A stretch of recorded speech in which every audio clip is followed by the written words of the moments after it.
They say up until, I think last year, they say his last wife is still alive. But she will not talk to them about him. They lost a lot of things. This lady said one thing was that they threw all of his stuff away. You know, they didn't keep it as they should have. They threw it away. So the house was demolished. Well, who was his last wife?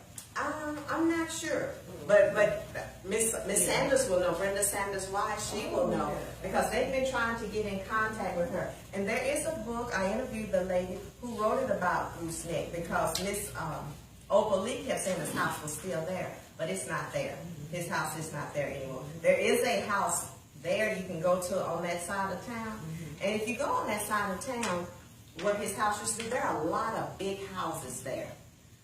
My sister and I went one time, and they had this house that was in the estate sale, and it was a doctor, and I'm saying there was Dr. Dorsey, because we'll get to him in a second. I'm saying it's Dr. Dorsey's house, and you went in there, and it was a nice little house, but it had a basement.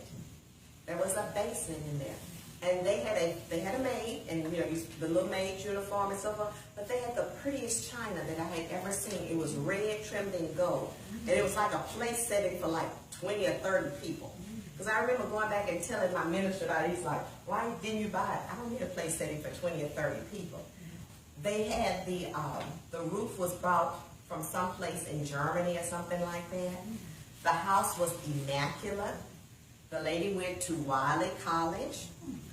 Dr. Dorsey was not allowed to own property other than his house. So what he did was he had a Jewish friend, and the Jewish friend would buy the property with Dr. Dorsey's money and then sell it to Dr. Dorsey, give it back to Dr. Dorsey. He would buy it and then, you know, like send it to him for a penny or so forth. And that's how he got his property.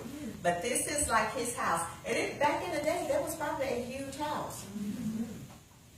You know, that was probably a huge house. And I see a fence around it, so I'm thinking this is close to the time that they got ready to demolish the house.